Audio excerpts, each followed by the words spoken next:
And I was like, why aren't I happy to be in this nice, beautiful luxury car and I'm not even happy? I don't understand what's going on. And that's when I realized, I'm like, money cannot buy happiness, but what money can buy is freedom. And I didn't even have that. I didn't have that. Welcome to Detox with Dina and Friends. I'm your host, Dina Theodora, singer, songwriter, and actor. My aim for this podcast is to empower, motivate, and inspire you. Thank you to Vasanti Cosmetics for sponsoring this episode. Head over to vasanticosmetics.ca for luxury, high-performance cosmetics and skincare. Make sure to use promo code DINA10 for 10% off all online products. I'm so grateful that you could join us, Madame Jasmine, and I'm so happy that you're here. So without further ado, tell us, our viewers and listeners, all about Jasmine, what you're all about in terms of the empire that you built, supporting yourself, your family, doing so much, having so much success, and just everything that got you there. So I am 30 years old, Jasmine Elizabeth. I actually was born here in Scarborough, Ontario, and I actually didn't know what entrepreneurship was prior to being 25. I kind of was lost, didn't really know what to do with my life. I kind of followed what my mom would tell me to do. She was kind of the one that would guide me into like the success in her eyes, and so she got me to go to school and work for my criminology degree. To later then find out that I didn't want to do it anymore. Yeah, and I in my last year, that's when I found entrepreneurship, and I was like, this is it. This is what I want to do. And in my last year, it was like such a harsh push to get that degree. And I remember my last course that I took, I failed it. And I was like, it was the one credit that I needed to graduate. And I was like, okay, no, I'm done. I was like so fed up with school already. Your last year, the fourth year? The fourth year, I was already done.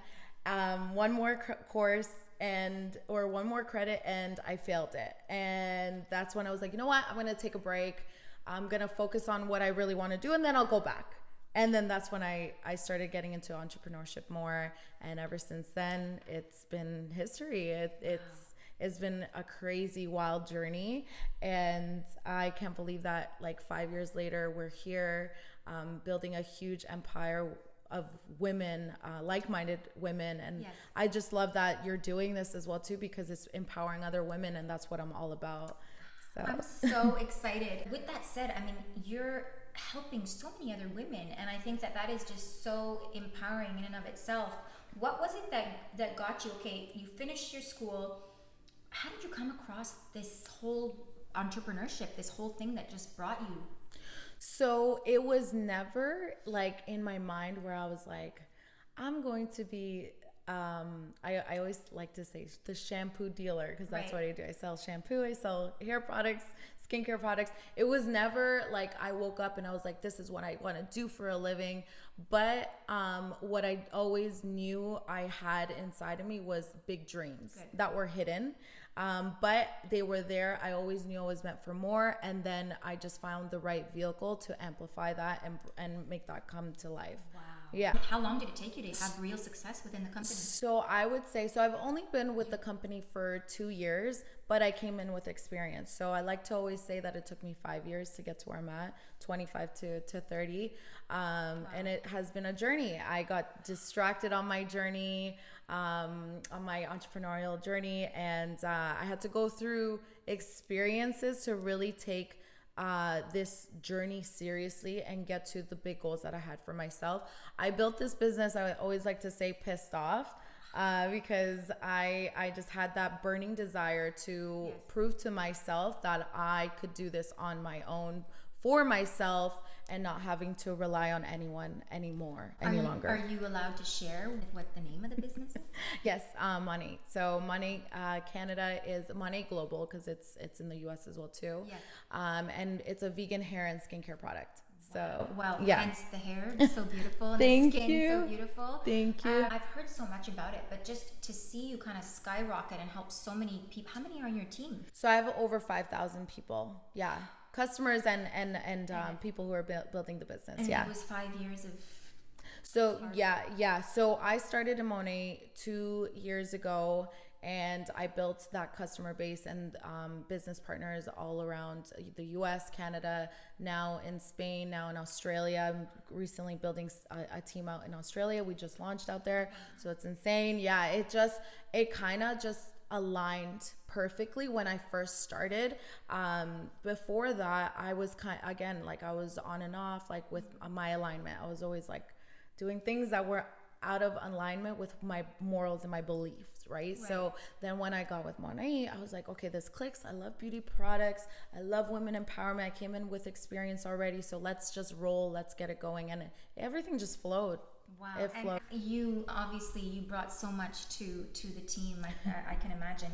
What would you say are some key factors that, really attribute for your success within the company? So I would say urgency. I had a lot of urgency. I call it the gift of desperation. It was like I just needed this to work. I needed to get out of my situation. I was in a toxic relationship at the time. He was actually providing for me financially, and that he found that way to control me in a sense.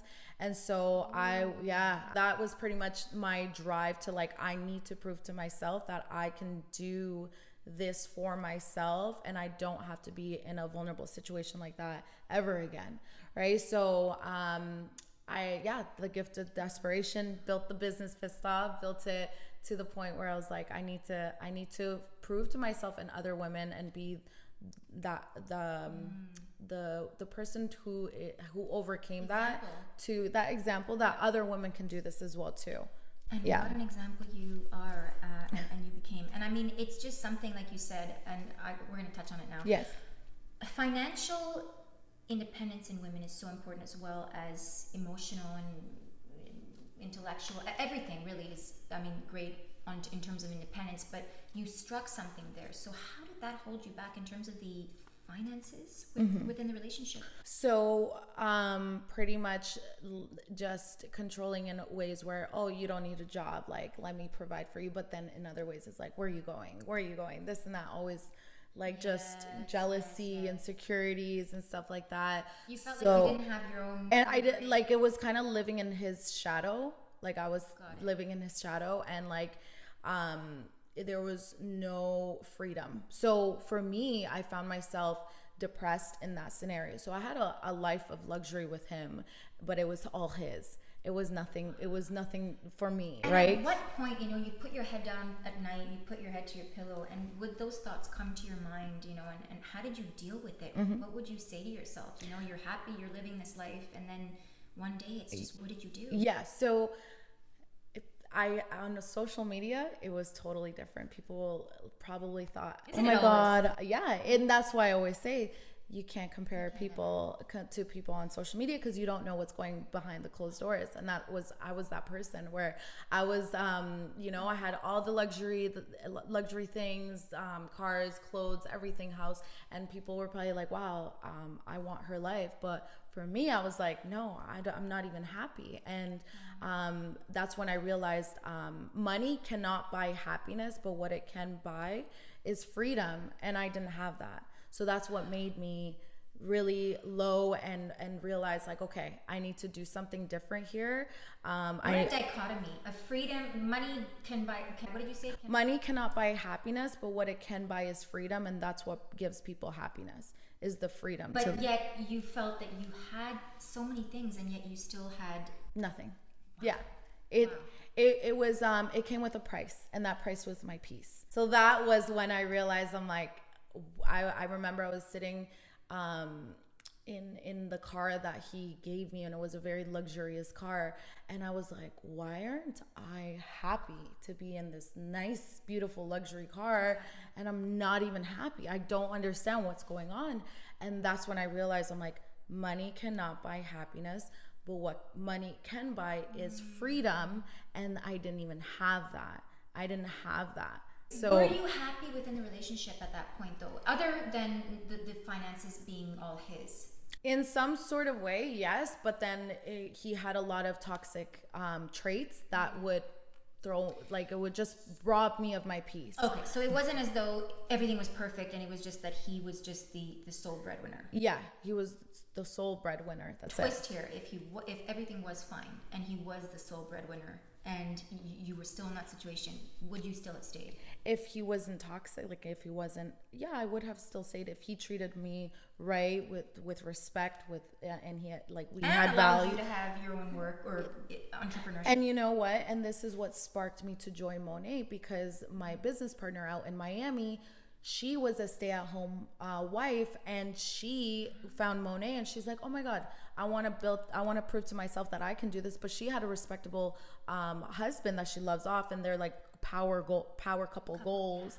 And like, I watch them, I'm like, that's the relationship I want to be in. And she's like, I was a stay-at-home wife and I just wanted my own money, and that's like a beautiful thing. And they're still together, right? So I know that there's guys out there that are going to be respectful, and they are going to have, respect for their wife. But this one, good for you. No, that could really help somebody listening right now that's halfway across the world, that's like, scratching their head and what to do. Well, there you have it. You just kind of have to, you really have to be strong about it and know where you stand. Yeah.